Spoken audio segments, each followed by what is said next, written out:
Hello, what's up YouTube photographer Ronnie Sweet and tutorial. In this tutorial, I want to show you how you can easily incorporate the Liquify tool in your beauty portraits or in your headshots in Photoshop. So this is going to be a tutorial focusing and only on the Liquify tool, and I want to show you how amazing this tool is and how it is going to transform your images.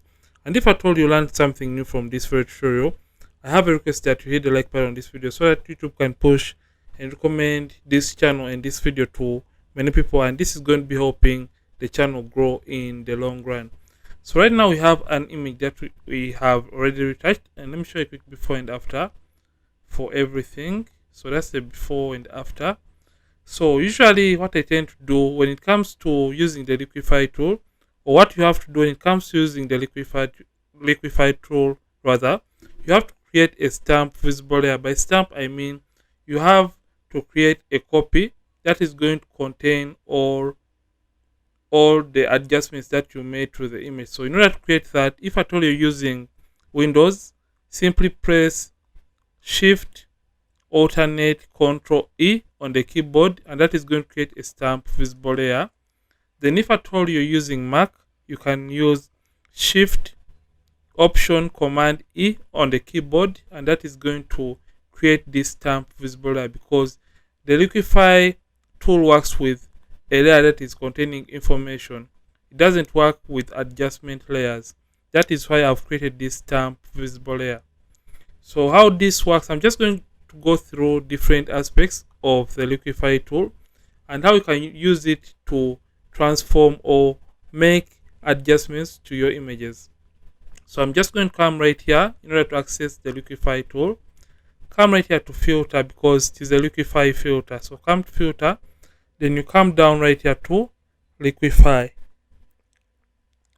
So after clicking on Liquify, it is going to open up the Liquify window, and this is the major emphasis right now. So you can see right on the properties we have the brush options. So under brush options, you can either increase on the size and the pressure of your brush, and how this works, you can either push in just like that or push out. So I tend not to use this when it comes to beauty portraits, and the major emphasis for this is going to be the face aware Liquify. So I'm using Photoshop 21. I'm using Photoshop 2020 rather. So I'm using Photoshop 2020, and I have this face aware Liquify. So under this, what we have to do, you can see this one has already given me that there is only one face in this. There is some kind of artificial or AI going on. So you can see it has detected only one face for me. So right now you can see we have different options right here. We have eyes, nose, mouth, and we have the overall face in general. So how this tool or this option that says face aware Liquify works, you can see that we have eye size. Under eyes, we have eye size, eye height, eye width, and eye tilt. So how this basically works, you can see we have both the left and the right hand side adjustments right here. So for example, you can see for this image, you can see the eye on the left is a little bit smaller than the eye on the right. So how we can fix that? You can just come to eye size on the left hand side and simply increase the size just like that, so that it can match or look like this one right here. So I feel like that is a little bit too much, so I'm just going to take this down. You can see it either decreases or increases on the size of the left eye, so that it can balance with this one. So you can see a quick before and after for just that adjustment. So you can even play around with the eye height. So you can see this is going to play around with the height of the eye. So I'm just going to reset that. I'm just going to reset this by typing in 0 right there. So you can even change the width, or you can even tilt the eye if at all you wish to. You can see how this tool is really magical. So that is how to use the eye tool in the face aware Liquify. Then right now we also have the nose, and it really works with different facial structures. So when it comes to a nose height, you can play around with the height of the nose. You can either make it longer, or even shorter. So that is the the nose option, the nose height option. So I'm just going to drag this out to reset to this. I'm just going to type in 0.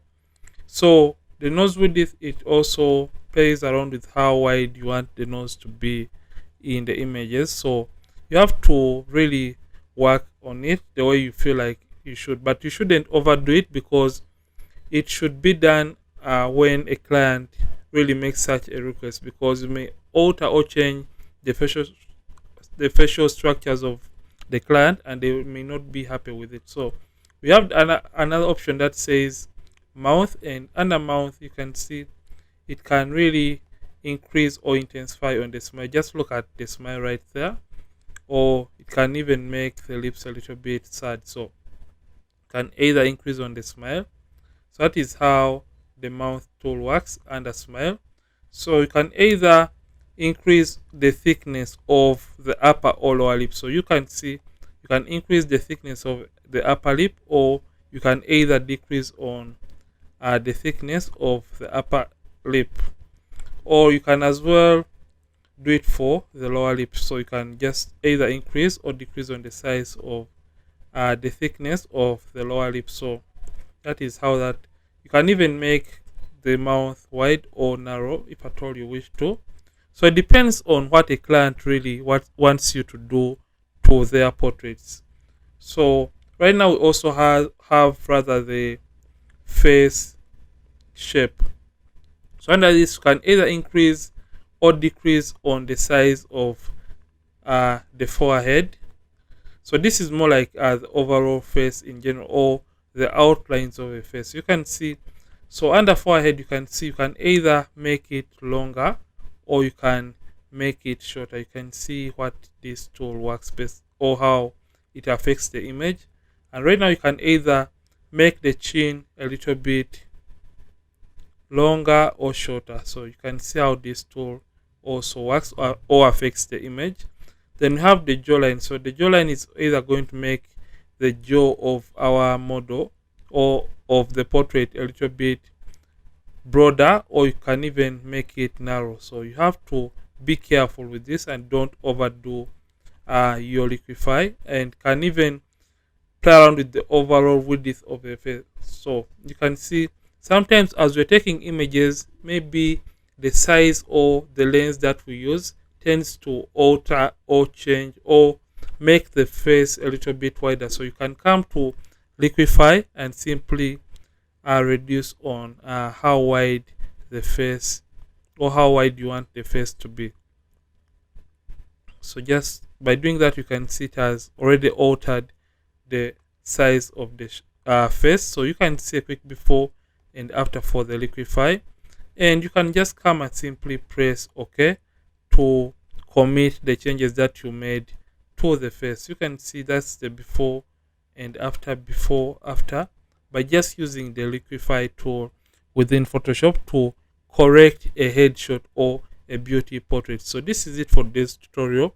So usually when you're using the Liquify tool, you have to be careful and you have to do it upon a client's request, unless you see some minor thing that you want correct within Liquify. So this is it for this video, and if at all you found this video helpful, don't forget to like this video, don't forget to subscribe to this channel. If at all you have been watching and you learned something new from this channel. Ronix from Ronix Photography. Thank you for watching, and I'll see you in yet more tutorials, and don't forget to keep practicing and also keep creating.